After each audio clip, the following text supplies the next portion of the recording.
Hi friends, అందరికీ నమస్కారం అండి. ఈరోజు అయితే మన వీడియోలో బెండకాయ ఫ్రై చేస్తున్నాను క్యాటరింగ్ స్టైల్లో. అది ఎలాగో మీరు కూడా చూసేయండి. చూడండి, ఫస్ట్గా బెండకాయలు నీట్గా వాష్ చేసుకొని ఇలా జాలి గిన్నెలోకి అయితే వేసుకోవాలండి. ఇప్పుడు మనము చూడండి, ఇలా ఉన్నాయి కదా బెండకాయలు, వీటిని మనము కాటన్ క్లాత్తో నీట్గా తుడుచుకోవాలండి. అప్పుడే జిగురు లేకుండా బెండకాయ ఫ్రై అనేది చక్కగా వస్తుంది. చూడండి, ఇది ఒక టిప్ అనమాట. ఈ విధంగా బెండకాయ వాష్ చేసుకున్న తర్వాత ఇలా నీట్గా కాటన్ క్లాత్తో తుడుచుకొని వేరే ప్లేట్లోకి పెట్టుకోవాలండి. అప్పుడే మనకు జిగురు లేకుండా చక్కగా వస్తుంది బెండకాయ ఫ్రై. చూడండి, ఈ విధంగా అయితే చక్కగా కాటన్ క్లాత్తో తుడుచుకొని ఒక ప్లేట్లోకి అయితే వేసుకోవాలండి.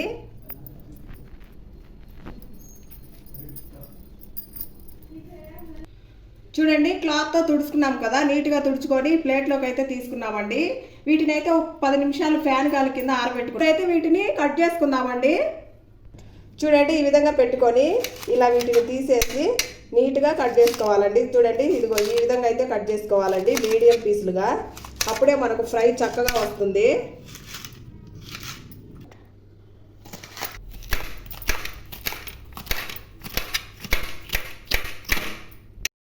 చూడండి, ఈ విధంగా అయితే మొత్తం కట్ చేసుకున్నానండి బెండకాయలు. చూడండి, ఈ షేప్లో అయితే కట్ చేసుకుంటే మనకు బెండకాయ ఫ్రై అనేది క్యాటరింగ్ స్టైల్లో చాలా చక్కగా వస్తుందండి. చూడండి, ఈ విధంగా కట్ చేసుకోవాలి. ఇప్పుడు దీని ప్రాసెస్ ఏంటో చూసేద్దాం. మందపాటి బాండి తీసుకుంటే మనకు ఫ్రై చక్కగా వస్తుందండి. బెండకాయలు బాగా కుక్ అయ్యి ఫ్రై మాత్రం సూపర్గా వస్తుంది. సో అందుకని మనం ఫ్రై చేసేటప్పుడు ఇలాంటి మందపాటి బాండి మాత్రమే తీసుకోండి. చూడండి, ఇలా బాండి పెట్టుకొని దీంట్లో అయితే ఇప్పుడు ఆయిల్ వేసుకోవాలండి. మన ఫ్రైకి సరిపోయే విధంగా ఆయిల్ పోసుకోవాలి. కొంచెం ఆయిల్ ఎక్కువే పడుతుందండి. చూడండి, మనము క్యాటరింగ్ స్టైల్ చేస్తున్నాం కదా, సో పల్లీలు కూడా వేస్తున్నానండి. చూడండి, ఆయిల్ హీట్ అయిపోయింది. ఇప్పుడు మొదటగా అయితే పల్లీలు వేసుకోవాలి. చూడండి, పల్లీలను అయితే బాగా వేయించుకోవాలండి. మెత్తగా కాకుండా మాడిపోకుండా మీడియంగా చక్కగా వేయించుకోవాలి. చిటపట అనే వరకు ఉంచుకోవాలండి. చూడండి, ఇవైతే ఫ్రై అయిపోయాయండి. ఇప్పుడైతే నేను ఒక ప్లేట్లోకి తీసుకుంటున్నాను వీటిని.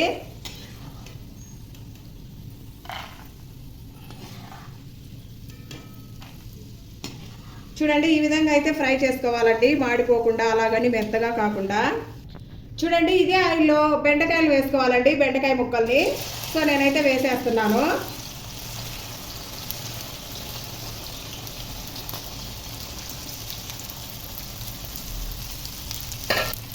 చూడండి, ఈ విధంగా వేసుకొని చక్కగా కలుపుకోవాలండి. ఈ ఆయిల్ అయితే నాకు సరిపోతుందండి. మీకు కావాలనుకుంటే కొంచెం ఎక్కువ ఆయిల్ వేసుకొని డీప్ ఫ్రై లాగా చేసుకోవచ్చండి. చూడండి, నేనైతే ఈ ఆయిల్తోనే చేసేస్తున్నాను.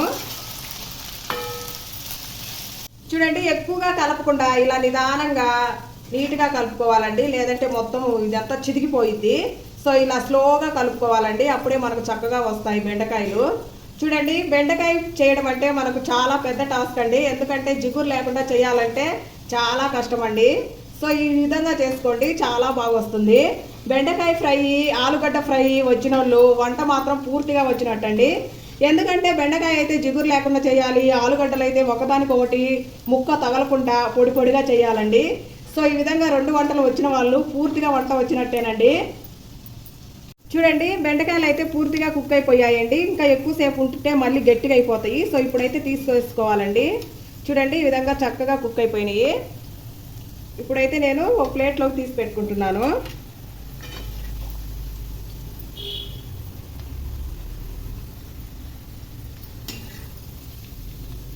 చూడండి, ఈ విధంగా అయితే కుక్ చేసుకోవాలండి. ఇంకా ఎక్కువ కుక్ అయింది అనుకో మనకు ముక్క అనేది గట్టిగా వస్తుంది. ఇప్పుడు చూడండి, చాలా సాఫ్ట్గా చక్కగా కుక్ అయిపోయిందండి. ఈ విధంగానే కుక్ చేసుకోవాలండి, అప్పుడే మనకు బెండకాయ ఫ్రై అనేది చాలా చక్కగా వస్తుంది. చూడండి, బెండకాయ ఫ్రైలోకి కారపొడి ఎలా ప్రిపేర్ చేసుకోవాలో చూసేయండి. చూడండి, ఎండు కొబ్బరి తీసుకొని ఇలా సన్నగా కట్ చేసుకొని మిక్సీ జార్లో వేసుకోవాలండి. అలాగే 10 వెల్లుల్లి రెబ్బలు వేసుకోవాలి. నేను పొట్టు తీయకుండా అలాగే వేసుకుంటానండి. అలాగే మన టేస్ట్కి తగ్గట్టు కారం వేసుకోండి. నేనైతే 2 స్పూన్లు వేసుకుంటున్నాను. చూడండి, ఇప్పుడైతే దీనిని మిక్సీ పట్టుకోవాలండి. మిక్సీ పట్టుకొని వస్తాను.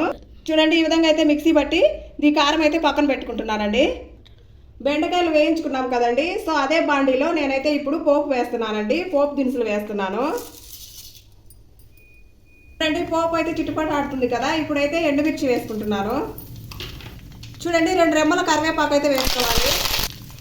కరివేపాకు వేగింది కదండి, ఇప్పుడైతే ఉల్లిపాయలు వేసుకోవాలండి. చూడండి ఉల్లిపాయ ముక్కలు ఈ విధంగా సన్నగా పొడవుగా నైస్గా కట్ చేసుకోవాలండి. ఇవి వేసుకోవాలి. వేసుకొని ఇక్కడ బాగా చక్కగా కలుపుకోవాలండి. ఉల్లిపాయ ముక్కలు అనేవి బ్రౌన్ కలర్ వచ్చే వరకు బాగా వేగనివ్వాలి. చూడండి ఉల్లిపాయలు అయితే ఈ విధంగా వేగిపోయాయి కదా. ఈ విధంగా వేయించుకుంటే దీనిలో వాటర్ పోయి మనకు ఉల్లిపాయ ముక్కలు అనేవి డ్రైగా వస్తాయండి. సో ఇప్పుడైతే మనము బెండకాయ ముక్కలు వేసుకోవాలండి, ముందుగా వేయించి పెట్టుకున్నాయి.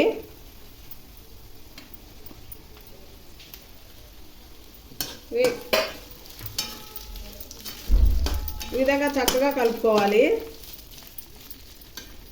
చూడండి దీనిలోనే మనం ముందుగా వేయించుకున్న పల్లీలు కూడా వేసుకోవాలండి. అలాగే టేస్ట్కి సరిపడా సాల్ట్ వేసుకోవాలండి. మనం ముందుగా వేసుకోలేదు కదా, సో ఇప్పుడైతే సాల్ట్ వేసుకోవాలి. వీటిని బాగా కలుపుకోవాలండి. ఇలా బాగా కలుపుకోవడం వల్ల సాల్ట్ అనేది ఈ బెండకాయ ముక్కలకు బట్టి బెండకాయలు మాత్రం మంచి టేస్ట్గా వస్తుందండి. మంచి కలర్ కోసం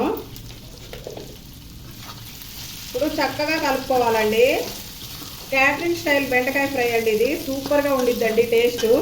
మీరు కూడా కంపల్సరీగా ట్రై చేయండి. మీకు చాలా రకాల ఫ్రైలు వచ్చు కదా, సో నా స్టైల్లో అయితే బెండకాయ ఫ్రైలు ఒకసారి ట్రై చేసి చూడండి, మీకు కంపల్సరీగా నచ్చుతుంది.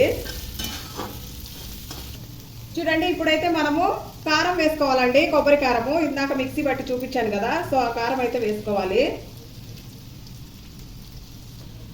చూడండి ఇప్పుడైతే పొడి వేసాం కదా, ఇప్పుడు చక్కగా కలుపుకోవాలండి. చూడండి ఎంత మంచి కలర్ఫుల్గా వచ్చిందో.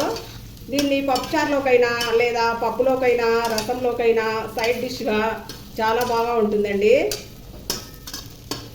సో ఇంతేనండి, బెండకాయ ఫ్రై అయితే రెడీ అయిపోయింది. ఒకసారి ఉప్పు టేస్ట్ చెక్ చేసుకొని గ్యాస్ స్టవ్ అయితే ఆపేసుకోవడమేనండి. చూడండి ఫ్రై అయితే రెడీ అయిపోయిందండి. ఇప్పుడైతే నేను బౌల్లోకి అయితే సర్వ్ చేస్తాను. చూడండి ఎంతో టేస్టీగా ఉండే బెండకాయ ఫ్రై అయితే రెడీ అయిపోయిందండి. టేస్ట్ మాత్రం సూపర్గా వచ్చిందండి. వీడియో నచ్చితే లైక్ చేసి సబ్స్క్రైబ్ చేసుకోవడం మాత్రం మర్చిపోకండి. థ్యాంక్స్ ఫర్ వాచింగ్ అండి. Bye bye.